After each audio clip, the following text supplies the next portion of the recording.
ओम नमो भगवते वासुदेवाय। ओम नमो भगवते वासुदेवाय।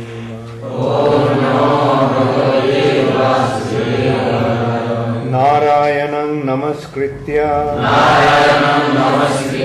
नरं चैव नरोत्तमं देवीं सरस्वतीं व्यासं ततो जयमुदीरये। नष्टप्रायेषु अभद्रेषु नित्यं भागवत सेवया भगवती उत्तम श्लोके भक्तिर्भवती नैष्टिकी। Shrimad Bhagavatam second canto, chapter 7, scheduled incarnation, text 40.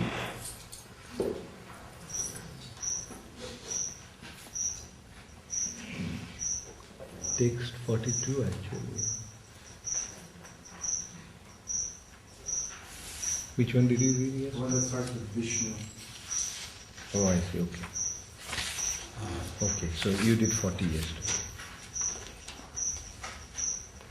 Yeah, that's right. Nantang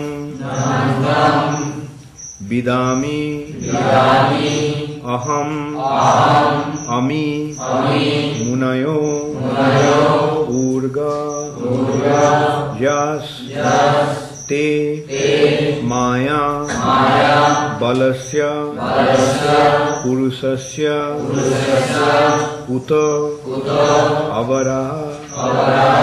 I'm sorry. Kutaha Avara Ye Gayan Gunan Dasha Shatanana Adi Devaha Sheshaha Adhunapi Samabhyasati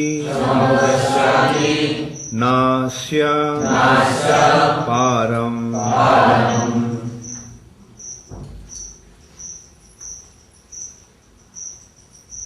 Nantang vidamyaham amimunayo grajaste.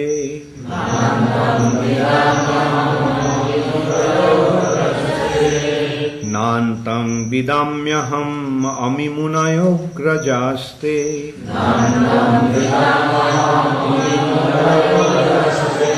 Maya balasya purushasya kuto varaye.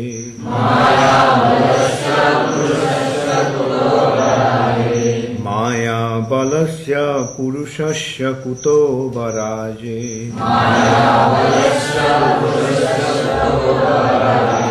Gayan guna dasha shatananad adi deva.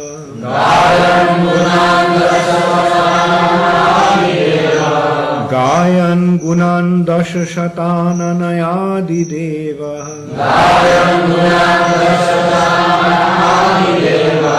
Shesho dhunapi samavasyati nasya param.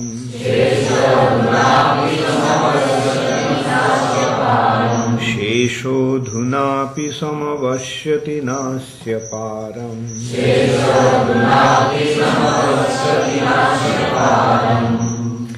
Nantang vidamyaham amimunayo grajaste.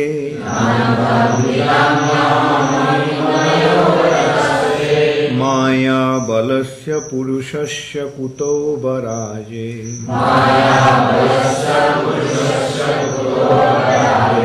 Gayan gunan dasha shatananayadi deva.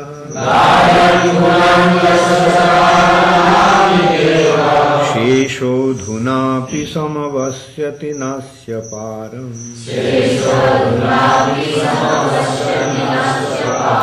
Nantang vidamyaham amimunayo grajaste.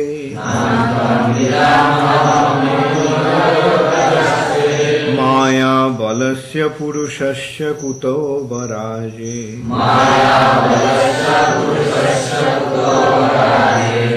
Gayan gunan dasha shatananayadi deva.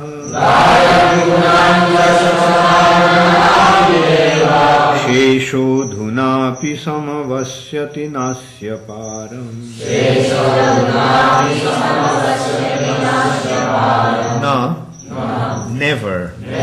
Antam, end. Vidami, do I know. Aham, myself. Ami, and all those. Munayaha, great sages. Agrajaha, born prior to you. Te, you. Maya Balasya, of the omnipotent. Purushasya, of the personality of Godhead. Kutaha, what to speak of others. Abaraha, born after us. Ye, those. Gayan, by singing. Gunan, the qualities. Dasha Shata Ananaha, one who has 10,000 faces. One who has 10,000 faces. Adi Devaha, the first incarnation of the Lord. Sheshaha, known as Shesha. Adhuna, until now. Api, even. Samavashyati, can achieve. Na, not. Asya, of him. Param, limit. Translation by His Divine Grace, Srila Prabhupada. Neither I nor all the sages born before you know fully the omnipotent personality of Godhead. So what can others who are born after us know about Him? Even the first incarnation of the Lord, namely Shesha, has not been able to reach the limit of such knowledge, although he is describing the qualities of the Lord with 10,000 faces. Please repeat after me. Neither I nor all the sages born before you know fully the omnipotent personality of Godhead. So what can others who are born after us know about Him? Even the first incarnation of the Lord, namely Shesha, has not been able to reach the limit of such knowledge. Although he is describing the qualities of the Lord with 10,000 faces.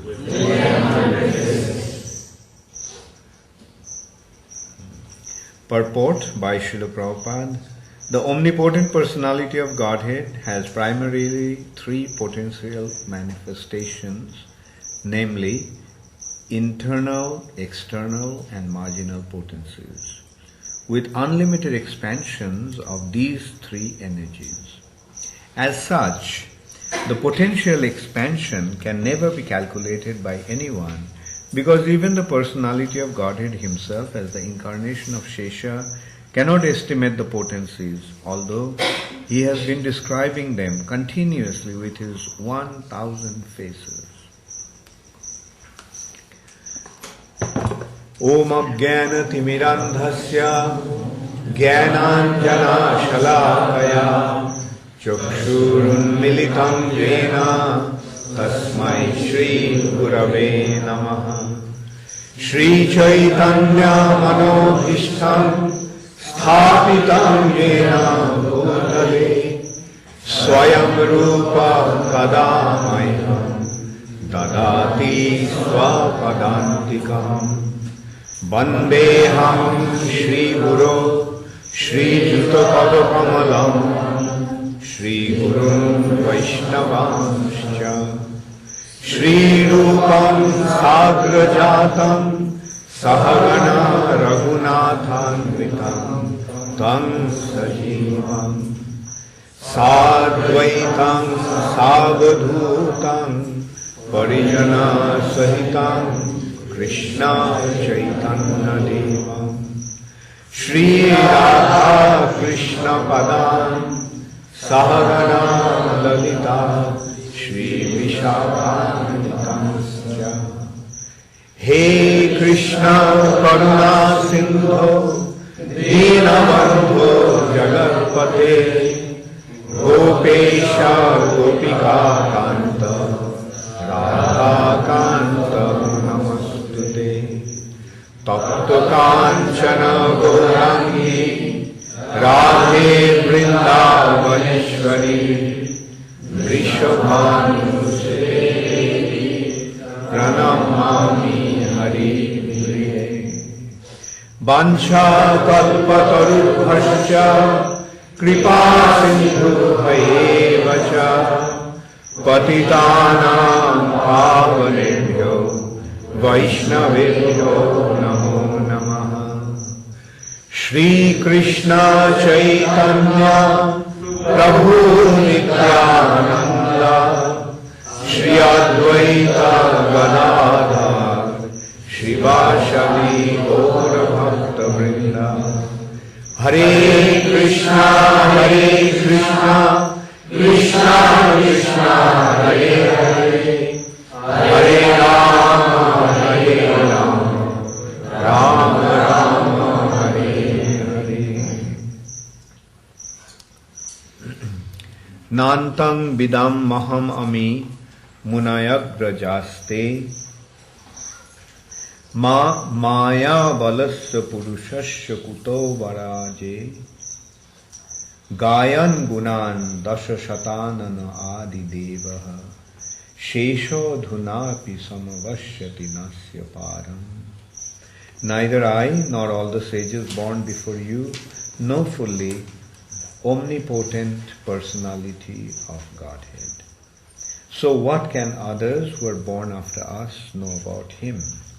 Even the first incarnation of the Lord, namely Shesha, has not been able to reach the limit of such knowledge, although he is describing the qualities of the Lord with 10,100 faces. So, who is saying this? He's saying I and you. So, who is the I here? I here is Lord Brahma. And who is the you? Narad Muni. Brahma is telling Narad about the mystery of the Supreme Personality of Godhead. He is Naham Nantang Vidam Maham. Vidami. Vidami means I know. And Na Antam. I do not know the end. That means I cannot fully conceive of this personality, nor did the Munaya. Munaya are the great sages. And Agrajaste. Agraja means Agraja. Ja means born. Agra means before.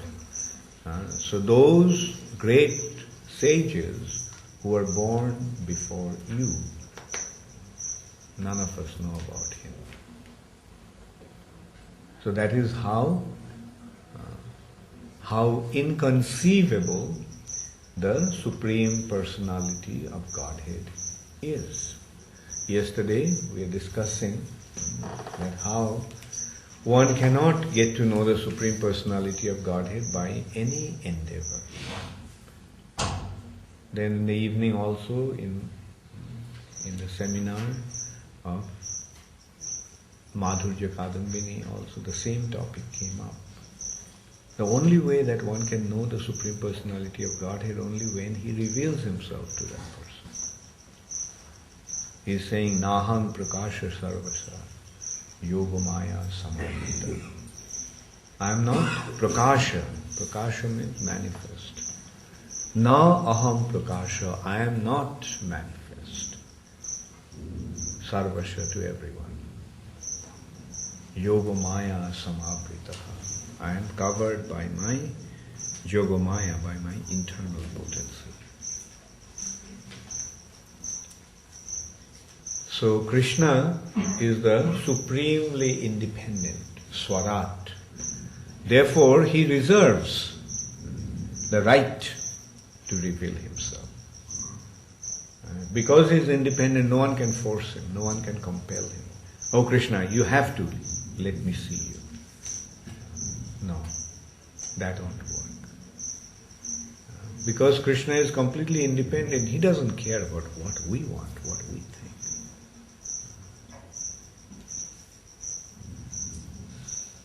Once Prabhupada mentioned, do you think that Krishna is your father's servant? That you will call Krishna, come Krishna, I want to see you, and Krishna will appear? He used that expression. Is he your father's servant? Like you call a servant, come here, and Krishna, and like that Krishna will come. No, Krishna is completely independent. And he is our master. We can't command our master. We cannot say, well, I have done this for you, therefore master, you have to do that. Well, in democracy that happens. In the world of democracy, but in the spiritual world there is no democracy. The spiritual world believes in autocracy. There is no democracy in the spiritual world. Not by vox populi. Not by the people, for the people, of the people. The spiritual world is the domain of the demigods, devas, and the devotees. There is no room for demons going crazy. So, we have to understand that that is the way we have to approach the Supreme Personality of Godhead. With a submissive attitude. Pranipatena. We have to approach Krishna by offering obeisances to him. Offering obeisances means, what's the meaning of the offering obeisances? We so readily offer dandavats, offer obeisances. But what is the meaning of it? I think if we properly understood the meaning of dandavat, offering obeisances, then we would think twice before we offer obeisances. Offering obeisances means that I am surrendering myself to you, submitting myself to you. You can do whatever you want to do with me. And not only we must approach the Supreme Personality of Godhead, we also have to approach the devotees of the Lord with that attitude. Surrender. So the secret is surrender. We surrender and then the Lord becomes pleased with us. Now, here is another consideration. We may surrender to the Lord, but He will not be convinced. We may say, Krishna, I am surrendered to you. Krishna will not be convinced. Krishna won't believe us.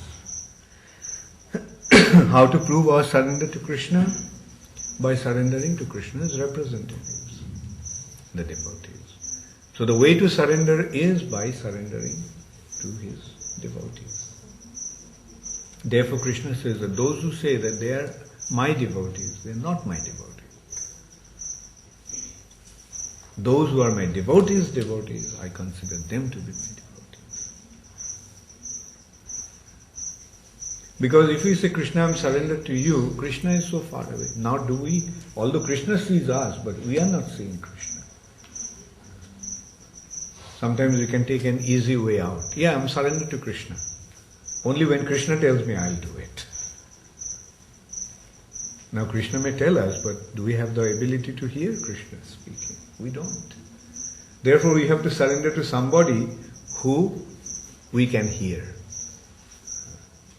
And those are the representatives of Krishna who are present on this planet. They are here. And we can hear, and when he says, well, do this, we approach him by saying, I'm surrendered to you. Now what does it mean, surrender to you? Whatever he asks us to do, we have to do that. That's the meaning of surrender. So if somebody say, if we approach somebody with admitting our surrender, offering our surrender, but then when that person asks us to do something, then we don't do that. Then what happens? That means we are not surrendered. Surrender means we have to submit. Just as Arjun did. Nashto moha smritir labdha tat prasada mayachita. Now my bewilderment is gone by your mercy, Krishna. Achyuta. And Kodishe vachanam tava. I will do whatever you ask me to do. So that is the surrender. Whatever you ask me to do, I will do. Now Arjuna was fortunate because Krishna was present in front of him. Arjuna could see Krishna, Arjuna could speak to Krishna, Arjuna could directly hear Krishna. But we are not so fortunate. But doesn't matter. Okay, we cannot hear Krishna, but we can actually hear those who are representing Krishna, those who are actually instructing according to the instructions of Krishna. They are the Krishna's representatives.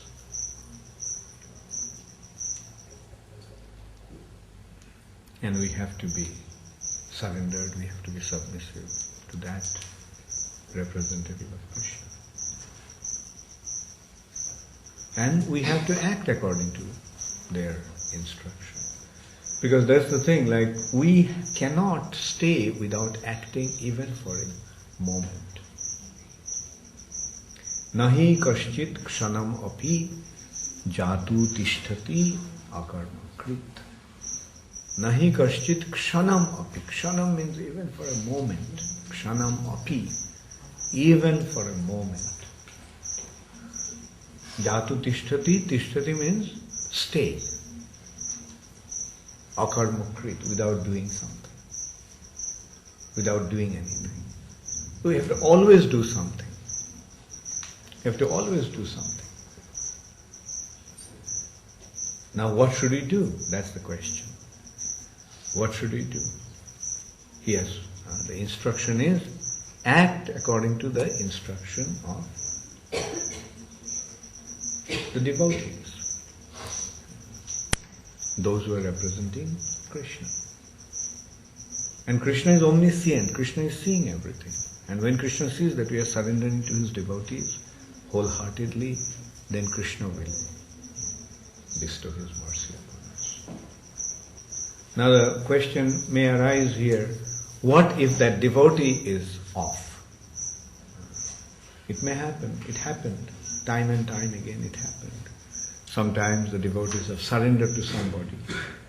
Junior devotees surrender to somebody who is not really 100% tuned up to Krishna, who had their personal motivation. They had their personal agenda. They were not representing Krishna 100%. Now the answer to that is, Krishna being omniscient, when he sees that you are surrendering to that person, thinking him to be Krishna's representative, Krishna will recognize your surrender. Although that person may have spiritual difficulty. The person who is not representing Krishna, he may have spiritual difficulty. But those who are surrendering to him, thinking him to be Krishna's representative, even though he is not properly representing Krishna, still Krishna will reward those who are surrendering to him. And that is Krishna's omnipotency. Krishna is seeing.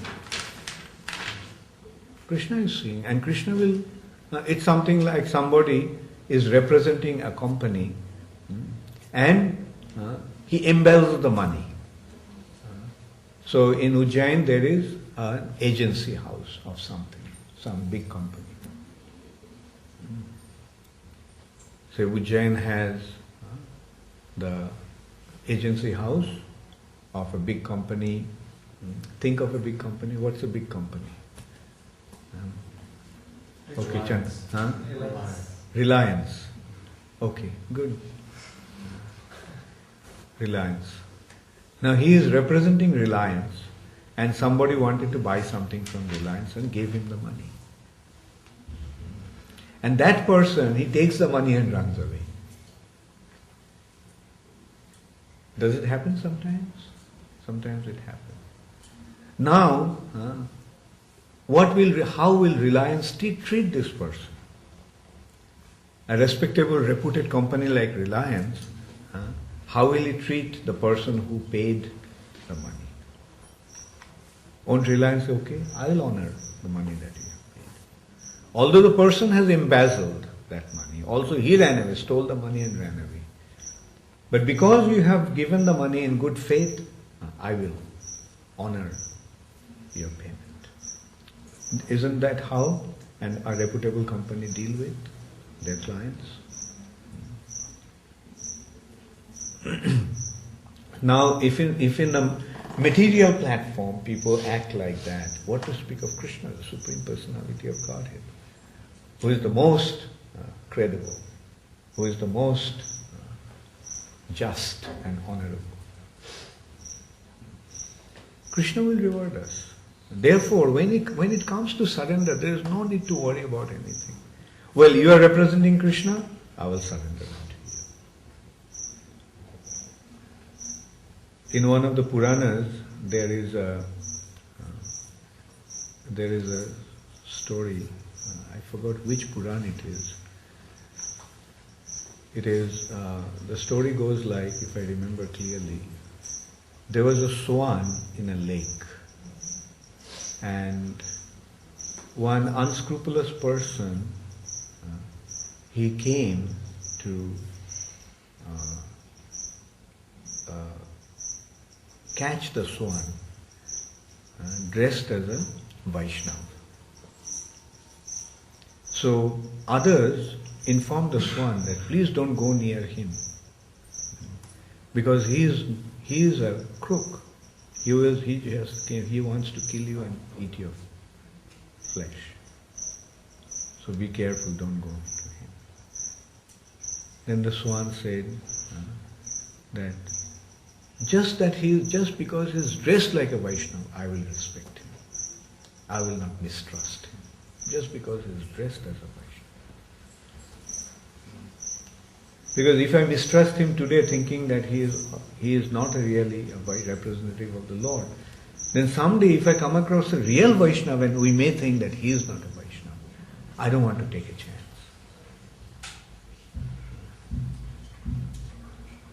And that Vaishnava, that crook who was dressed as a Vaishnava did that.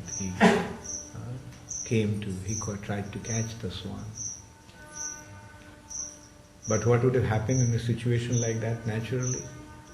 Because he trusted that person to be a representative of the Lord,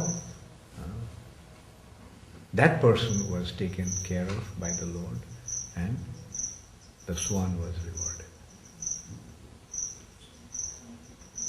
So Krishna is omnipotent, Krishna is omniscient, Krishna is omnipresent. So Krishna will always protect his devotee. And who is a devotee? One who surrenders unto Krishna. So everyone, big or small, every devotee should be extremely concerned about their situation as a surrendered soul unto the lotus feet of the Lord. Big devotee means big surrender. That is how a devotee is recognized. One will be one's recognition of advancement will be judged or measured by the degree of surrender. A neophyte, what is the meaning of a neophyte devotee? Kanishta Adhika. He is not surrendered enough. That's why he is Kanishta, neophyte. But who is an advanced devotee, Uttamadhikari, who is 100% surrender. So it is the surrender which is the measuring stick of our degree of devotion. And one thing we can be rest assured, that when we surrender unto Krishna and his representatives, we can never go wrong. We can never go wrong.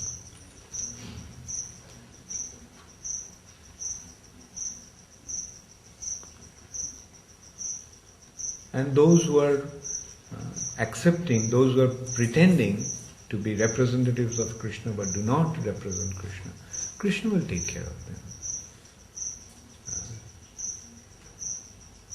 Therefore, we have to be very careful that we properly represent Krishna, especially when we are in senior position, when we are in leadership position. We have to be very, very careful that we are properly representing Krishna. Properly representing Krishna means whatever comes to me is handed over to Krishna. When devotees come and surrender, what should be? A leader's attitude. Not that, oh, he is surrendering unto me. No. He is surrendering to Krishna. And I, as Krishna's representative, what's my duty? Just offer his surrender, offer his service, offer his offerings, everything to Krishna. And it has been described in the scriptures. That's the difference between a demigod and a demon, a devotee and an asura. Devotee, whatever comes to him, he immediately passes on to Krishna. He doesn't hold anything.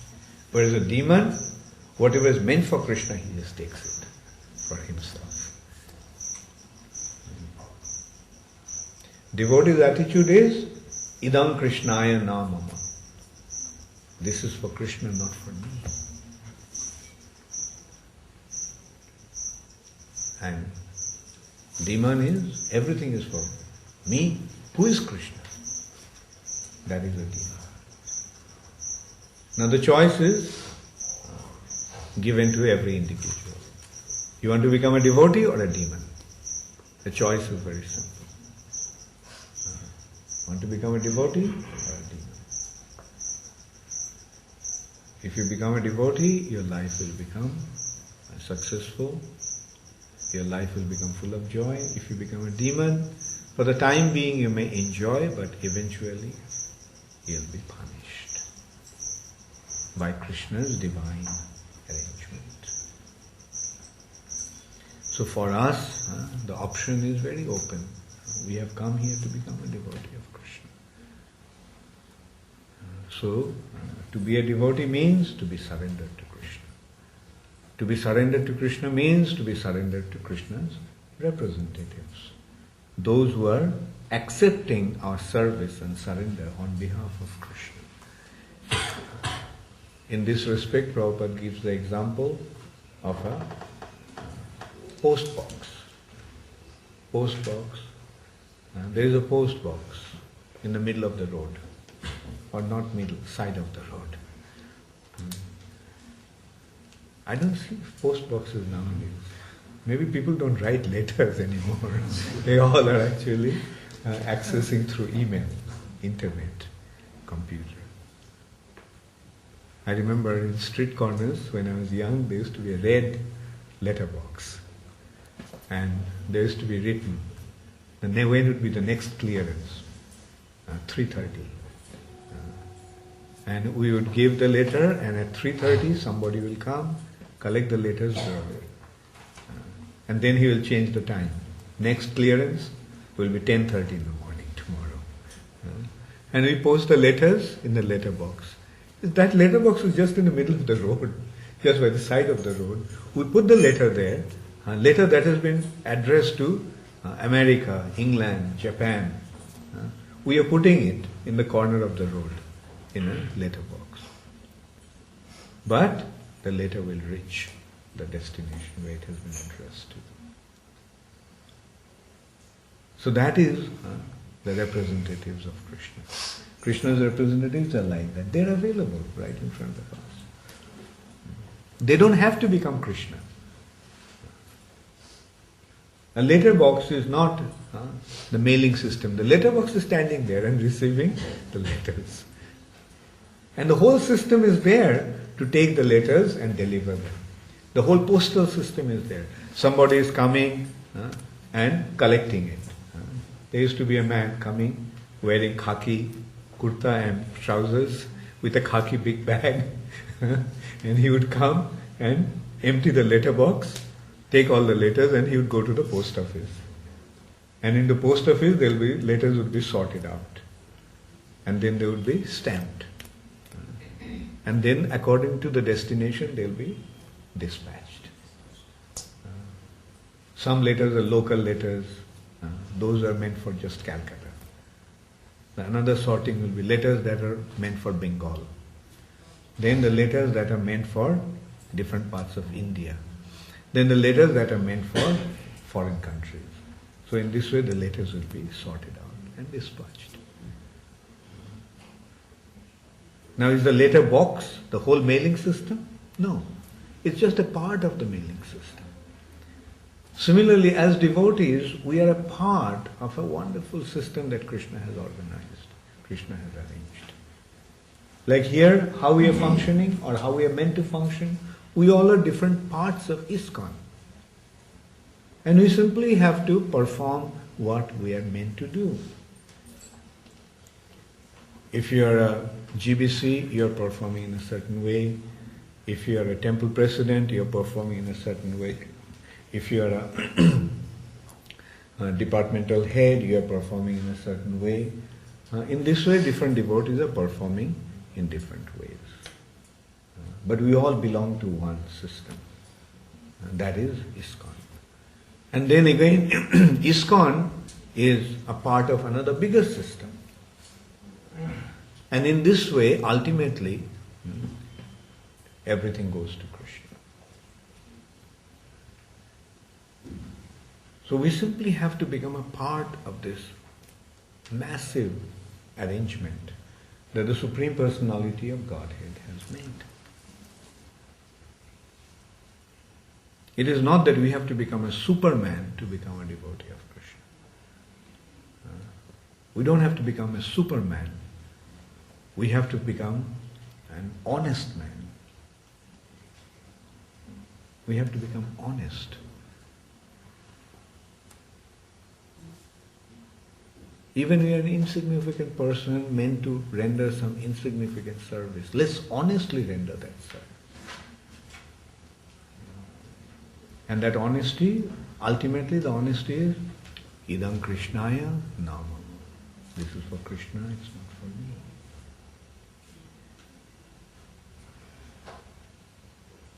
Thank you very much. All glories to Srila Prabhupada. Does anybody have any question? In the analogy of the post box, we also had the same system. But later on, at the time when we grew up, the post was very reliable. And you knew that your letters would later on, the rascals started opening the letters and taking the money out. And your letters would not arrive at its destination. So in the parampara, can the service be interrupted like that? Yeah, then Krishna takes care of those last things. Did you see that? Yes. The anxiety caused to individuals, how do they overcome that anxiety of not knowing, because they were expecting the letter to arrive and the message, but now the letter had been destroyed along the way. So they've lost maybe some faith in the system. How do they then recoup that? No, the thing is that, you see, material systems may be defective, but Krishna's system is spotless, immaculate. Krishna doesn't make a mistake. Right? Krishna may take time. Right? Krishna may take time, but he never makes a mistake. Actually, after all, Krishna is giving you eternity. So you have to give him some time. We deal with 24 hours a day, but Krishna is giving you eternity. But that is the thing, like Krishna will take care. If somebody is not performing properly, if somebody is dishonest, Krishna will take care. And our concern should be Let me not become dishonest. Let me not become disloyal. Let me just perform. Because we are serving a very, very special person now.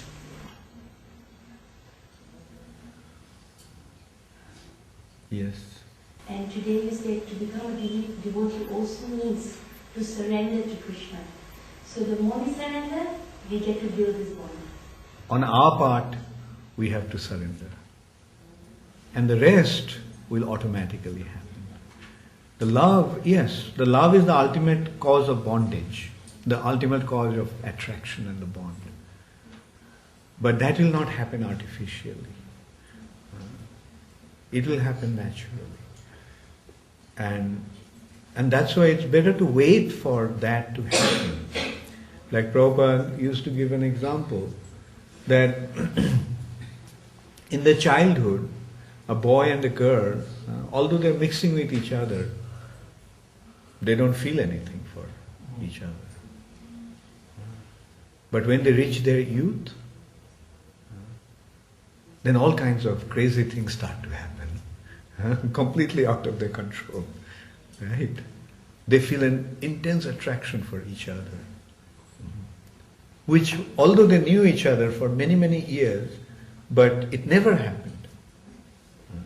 So in course of time, that natural attraction will happen, will develop. So it's like, just as, like when this girl and boy who knew each other since their childhood, in their youth, all of a sudden they feel some strange things happening in the heart and feeling an inconceivable attraction for each other. So it's a matter of growing up and reach that age, reach that state. And then automatically it will happen. So with Krishna also, we can't artificially develop our love for Krishna. We can just keep on rendering the devotional service in Vaidhi Bhakti, which is surrender and hearing and chanting, rendering devotional service, reading the scriptures, hearing from advanced devotees. And in this way, as we practice the process, in course of time, we will achieve our spiritual maturity. And in that state of spiritual maturity, love for Krishna will automatically happen. There is no need to artificially try to display something. And that's the problem with the Sahajiyas. You see, they artificially try to pretend that they are big devotees. What's the use? If the heart did not develop that natural attraction for Krishna, what is the point in externally displaying that we have developed that attraction? Yeah, in this respect, Srila Bhaktisiddhanta Saraswati Thakur gave a very humorous example. He gave the example that if a barren woman ties a pillow around her belly and pretending as if she has got pregnant and begins to scream as if she got labor pain, will she be able to give birth to a child? So similarly, Krishna consciousness is a matter of natural development.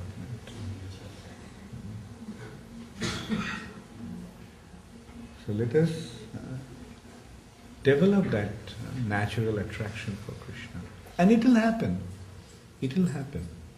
Because it is there in our hearts. And in the Nectar of Devotion, Rupa Goswami is giving the example. Just like a baby, a human baby, human child, when it's a child it cannot walk. But it has the ability, propensity to walk. And in course of time the child begins to walk. Similarly, Krishna consciousness, love for Krishna is there, dormant in our hearts. And eventually it will awake if we go through proper practice. So we all are in ISKCON to render that practice, learn through practice. through Vaidhi Bhakti.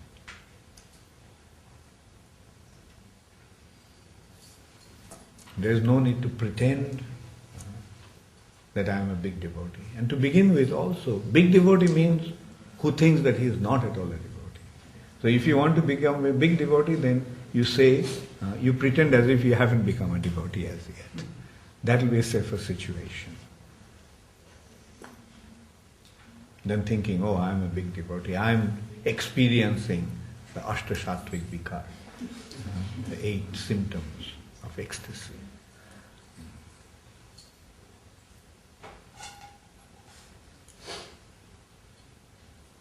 Ecstasy is not meant to be pretended. Rather, ecstasy, a devotee keeps it hidden. He doesn't want to display it to others. He keeps it hidden. If you have the ecstasy in the heart, will you care whether externally it is manifest or not?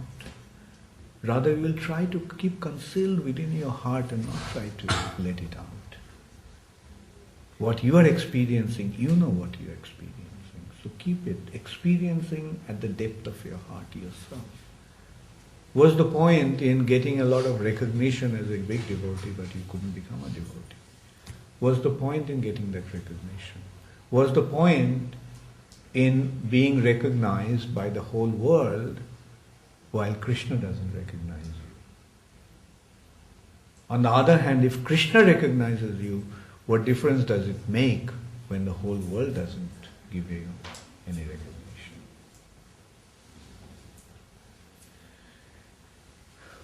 Yes.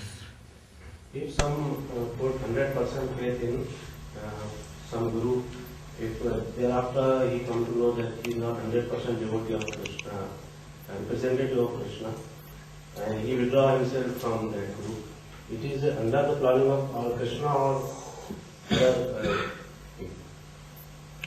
all is come under the planning of Krishna when he withdraw himself from. You see, to begin with, to be a guru, you don't have to become 100% pure. There are different types of, because a guru also, say for example, sometimes in school, a senior boy is asked to teach in a junior class. Does it happen? Like a senior student in the same class may be given, he becomes a monitor. Okay, you control, you manage this place. Right? So guru is not, doesn't have to be 100% pure or 100% surrender. He has to be a sincere follower of Krishna. And if he is a sincere follower of Krishna, then he will be able to execute his responsibility. Like as you were saying, he starts to act as a guru, thinking that he is 100% surrender. But then he realizes that he is not 100% surrender. Then he says, well, I'm not going to be a guru. The whole premise is wrong. Right? The guru, as I mentioned, he has to be sincere representative of Krishna. Whether it is 100% or 200% or 5% or 1%, that's not a consideration. His thing is that these people are suffering in this world, let me help them to go to Krishna. That is the role of a guru. Alright? If someone withdraw from their guru, it is under the planning of Krishna that he is deprived of from Krishna. What's that? If someone leaves the association or devotee to a particular institution after having been maybe cheated by a guru, is it Krishna's plan that he left? Is it Krishna's arrangement for him to leave? Who left, the guru or the disciple? The disciple. Kaun, guru or disciple? Disciple. Yeah, disciple shouldn't leave. He should find another sincere devotee and continue with his spiritual life. You see, those who are sincere will never give up Krishna. Whether he is guru or the shishya, doesn't matter. If he is sincere, he will stick to Krishna. Even if guru makes some mistake, he should feel that, well, if I give up Krishna, then what's the hope? Even though I made a mistake, let me carry on representing Krishna.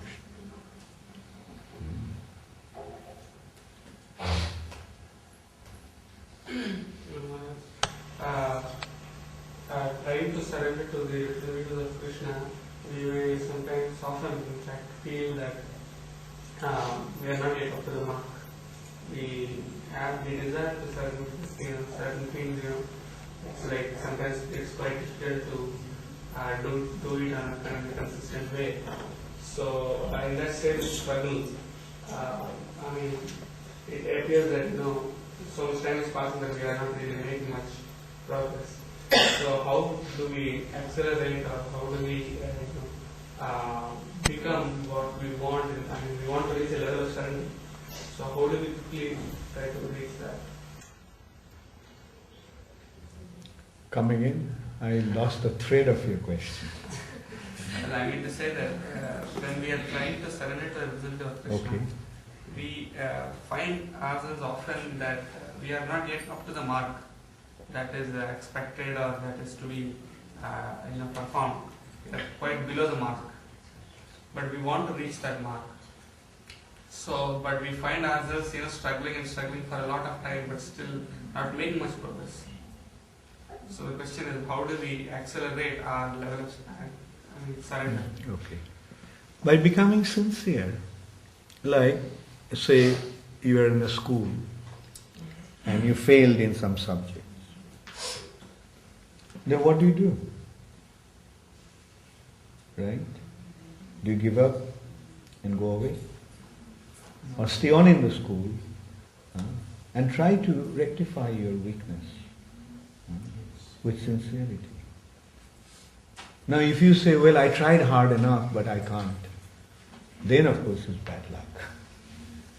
But at least in Krishna consciousness, you see, in school, in a class, it may be difficult sometimes, because if the person he doesn't have any brains, right?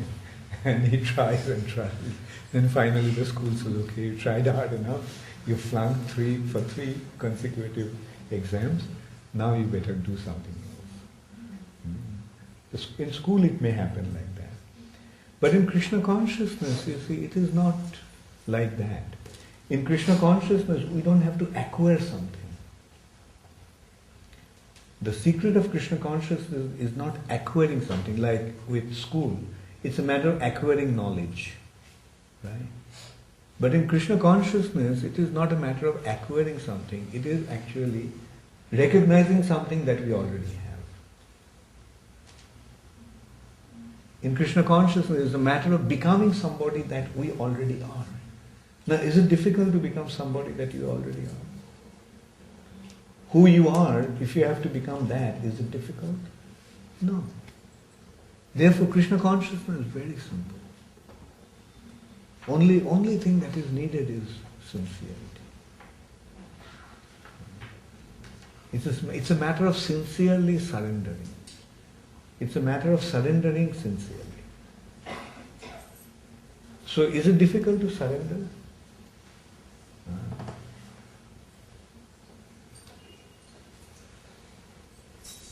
Like in a wrestling match, the ultimate condition is that the one who loses, he'll have to admit that he's surrendered.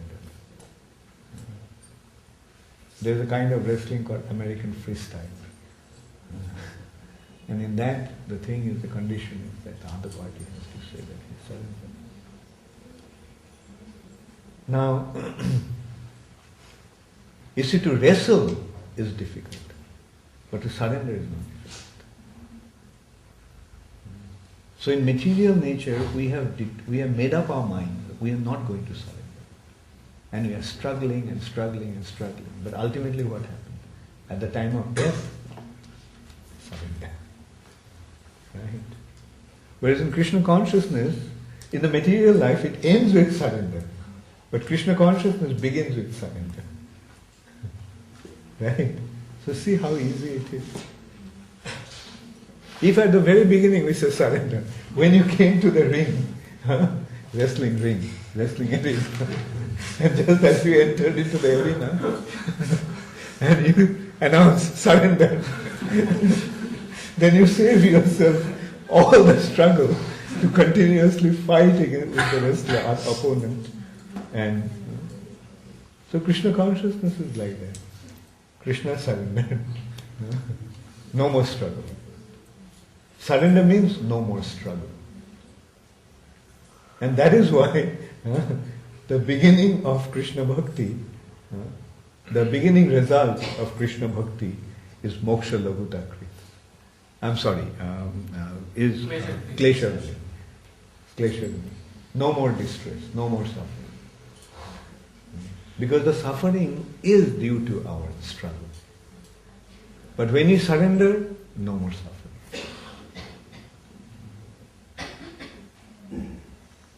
So is it difficult to become a pure devotee?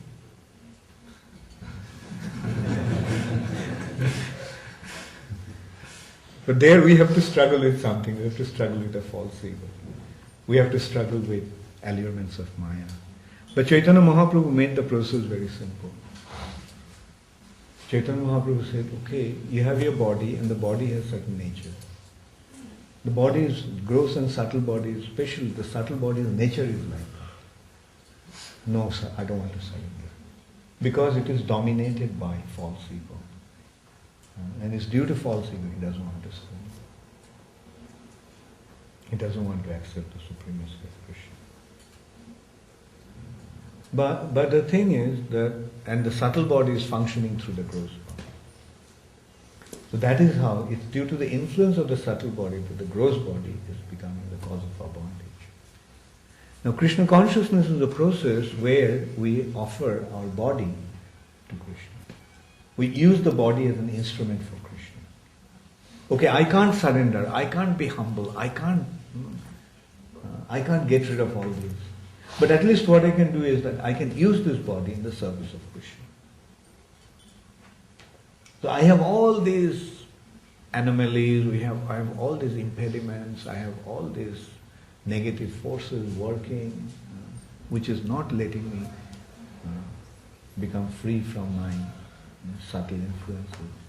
Fine, it doesn't matter. Just use the body in the service of Krishna.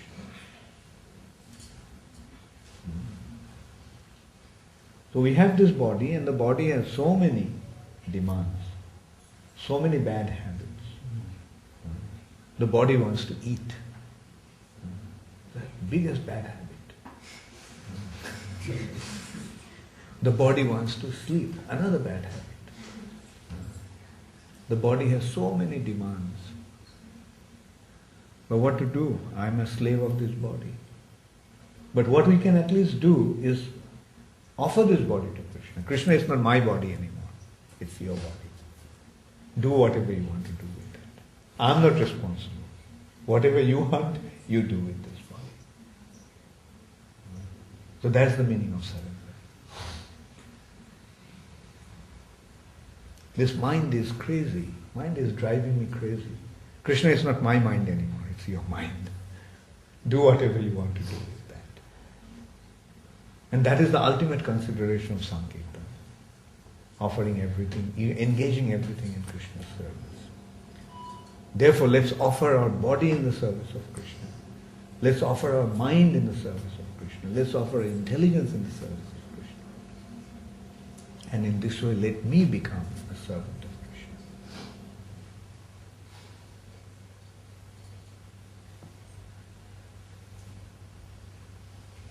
Hare Krishna.